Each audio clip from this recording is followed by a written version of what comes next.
Ayon kay Mang Carpio, na ang kalakasan ng isang aswang tuwing kadiliman ay binubuo ng 3 parte. Ang alas 7 hanggang alas 11 ng gabi ay pangkalakasan, habang alas 12 hanggang alauna naman ang kanilang kahinaan. At pagtungtong ng alas 12 hanggang alas 4 ay yun ang kanilang kakayahan para magpasapi sa kapangyarihan ng dyablo.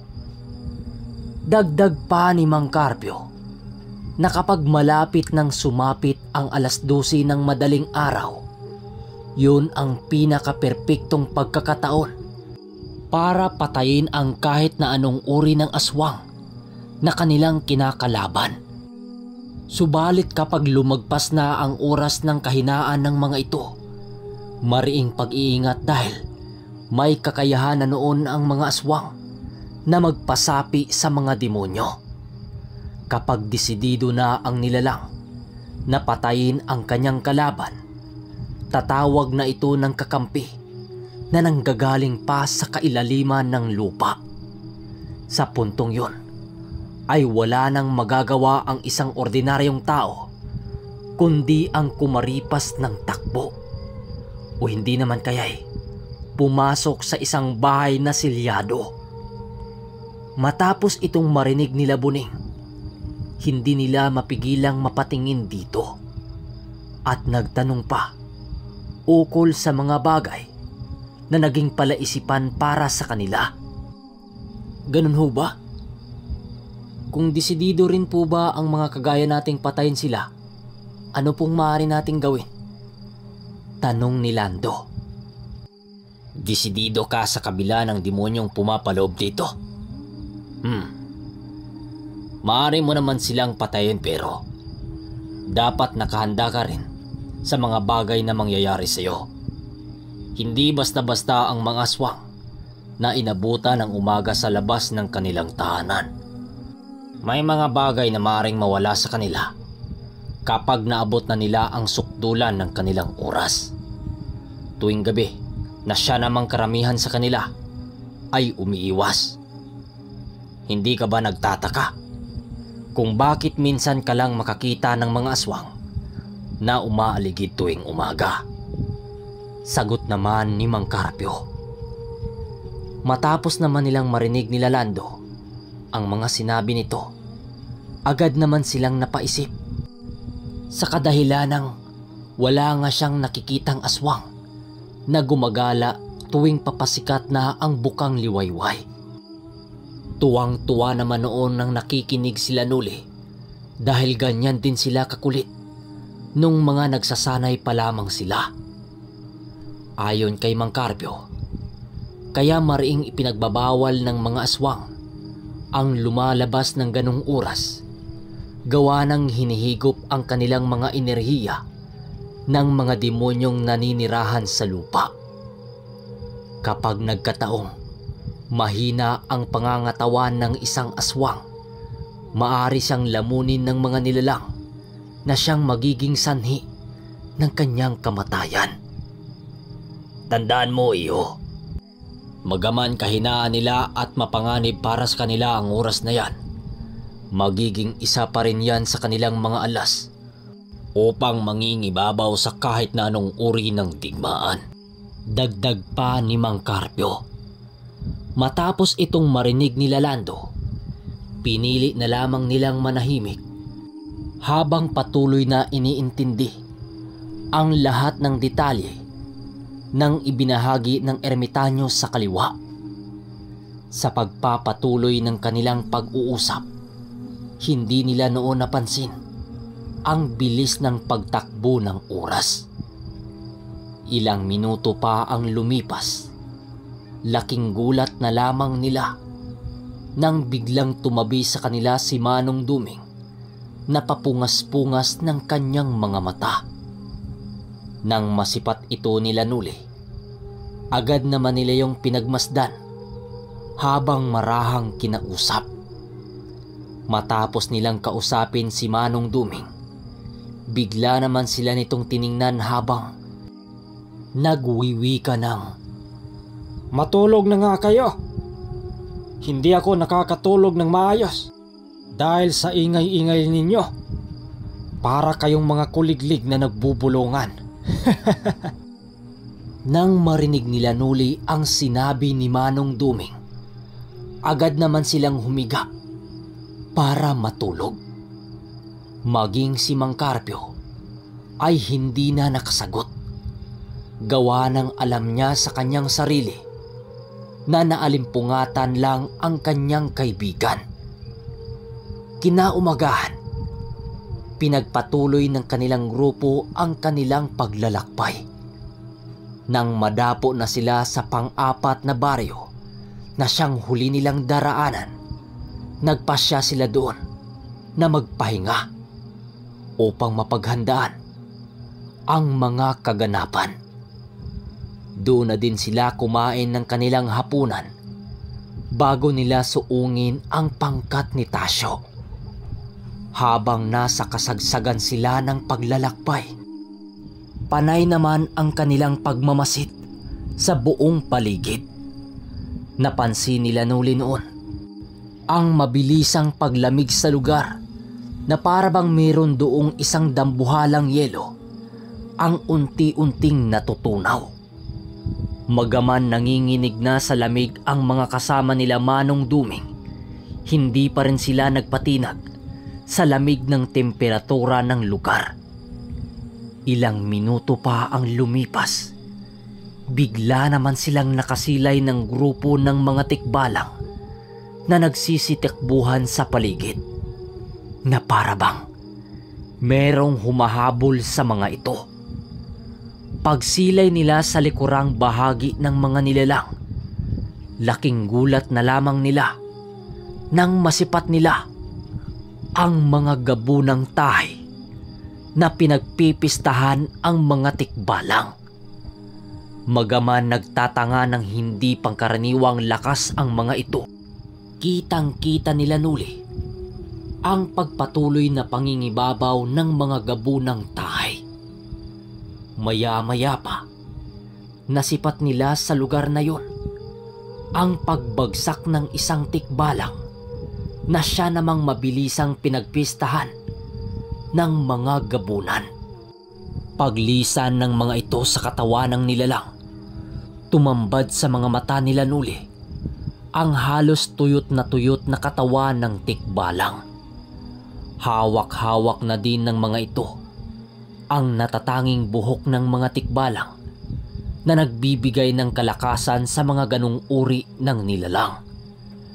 Matapos ang mga pangyayaring yon, ay muli na namang ipinagpatuloy ng mga ito ang kanilang pagsugod sa pangkat ng mga tikbalang na hindi pa ganon na nakakalayo sa kanila. Sa pagkawala ng mga ito sa kanilang paningin, ay dali-dali namang ipinagpatuloy nila ang kanilang paglalakad patungo sa nasabing yungib na siyang pinamugaran ng mga sungaw. Ipinakalat na din ni Mang Carpio ang lahat na kanyang mga kasangga upang masisigurong walang mga nilalang ang makatiktik sa kanila. Maya-maya pa, habang nasa kasagsagan sila ng paglalakad, muli na naman silang nakasilay ng 3 taong naglalakad sa daan na kanilang tinatahak. Pagsilay doon nila Nuli, laking gulat na lamang nila nang masipat nila ang mga ito na parang mga salamangkero. Paglalarawan nila Nuli sa mga panauhing yon, meron itong matutulis na salakot na suot-suot, kulay itim na kasuotan, mula pang itaas hanggang pang ibaba. Meron din itong isang napakahabang kwintas na animoy binubuo ng mga batong pinagtagpi-tagpi at isang kahoy na nasa wangis ng nakabaliktad na krus. Masipat mo din sa presensya ng mga panauhing yun ang kanilang mga kasanayan sa kahit na anong uri ng pakipaglaban. Ayon nga kay Nuli, na kung titigan mo ang mga ito mula sa kanilang mga kalooban, Masipat mo doon ang mga pambihirang presensya na hindi pa nila nagagawang maramdaman sa ilang taon nilang pakipaglaban. Sa pagkawala ng mga ito sa kanilang paningin, ay doon na nabuo sa kanilang mga isipan ang mga haka-haka tungkol sa totoong katauhan ng mga panauhin na kanilang nakita. Ilang minuto pa ang lumipas. Pinili na nilang umusad sa kabila ng mga pagpaparamdam na kanilang naramdaman. At maya-maya pa, nadapo na nga sila sa isang masukal na daan kung saan tanaw mula roon ang buka ng yungib na maaring pinagpupugaran nila Tasyo. Sa pagpatuloy ng kanilang pagmamasid, doon nila nasipat ang mga nilalang na nagbabantay sa labas ng pugad. Karamihan sa mga ito ay tahay o di naman kaya'y mga mambabarang na mayroong dugo ng mga aswang. Manong, mukhang hindi natin basta-bastang makapasok dyan na, wika ni Noli habang pinagmasdan ang lagusan. Hindi natin yan malalaman, iho, kung hindi natin yan susubukan. Siya nga pala, ang mga batong ipinatago ko sa'yo, nasaan? Sagot naman ng kanyang maestro. Nang marinig ito ni Noli, agad naman niya itong dinukot sa kanyang bulsa at mabilisang ipinakita sa kanyang maestro. Matapos itong masilaya ni Manong Duming, muli niyang inutusan si Noli na ibalik na ito. Ilang minuto pa ang lumipas, agad naman nilang ipinagpatuloy ang kanilang paglalakad sa kabila ng napakadilim na paligid. Nang marating na nila ang likurang bahagi ng lagusan, doon nila nakita ang mga elementong naglalakad na para bang nagbabantay sa buong paligid. Nang masipat naman ito ni Mang Carpio, agad niyang inutusan ang kanyang mga kasangga na kitila ng buhay ang mga nilalang na yon. Pagkabigay niya dito ng utos, bigla namang naglaho ang 5 itim na barang.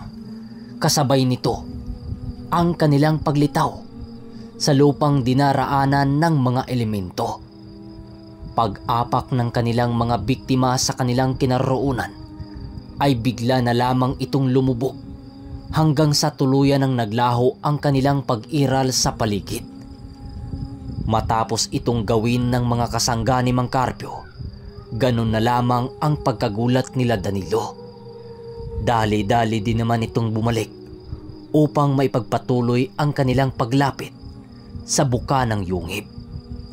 Sa pagdating nila sa lugusang pinagbantayan ng mga ito, agad namang pinag-aralan nila Danilo ang buong kapaligiran. Para kasi mabigyan niya ng utos ang mga ito na namamana niya kay Mang Carpio, kinakailangan itong nakatingin at nakaharap sa kanya.